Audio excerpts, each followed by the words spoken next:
متحف المياه أو خام ومان، فضاء علمي ثقافي فريد من نوعه على المستوى الإفريقي، يروي قصة المياه في منطقة توجا بولاية بجاية من خلال عرض مختلف الآثار الموجودة بالمنطقة وضواحيها، والتي لا تزال تشهد على استخدام هذا المورد الطبيعي الحيوي منذ قرون. Ce qui est important ici, concernant le musée de l'eau, c'est qu'il y a une extension qui est prévue, qui est destinée aux écoliers et où l'eau, pas simplement l'eau à Toudja, mais également l'eau dans la wilaya de Béjaïa, l'eau en Algérie, l'eau dans le monde va être développée. ومنذ تأسيسه سنة 2010 أصبح هذا المتحف جزءاً من الاحتفال بعيد المياه الذي تحييه المنطقة في 23 مارس من كل سنة، احتفالاً بمنابعها الطبيعية التي استخدمت منذ العهد الروماني في تزويد مدينة بجاية بالمياه العذبة من خلال قناة نقل عملاقة أنجزت بمقاييس علمية جد دقيقة لتخترق الجبال وتعبر الجسور على مسافة 37 كيلومتراً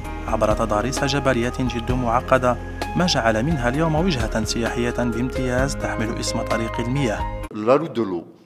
Si on démarre à partir de Toudja, il faut d'abord visiter le musée de l'eau, donc la maison de l'eau qui est l'espace muséal lui-même. Ensuite, on peut faire un petit circuit à l'intérieur de Toudja, de la ville de Toudja, qu'on appelle Irzantier.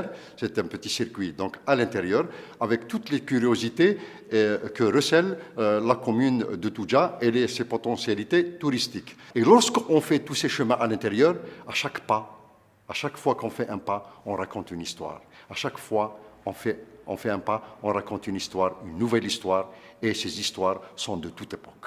الماء، هذه الهبة الربانية لمدينة توجا، لا تمثل سوى جزء من الكثير من المناظر الطبيعية والإمكانيات السياحية التي تزخر بها المنطقة في مجال السياحة البيئية والجبلية.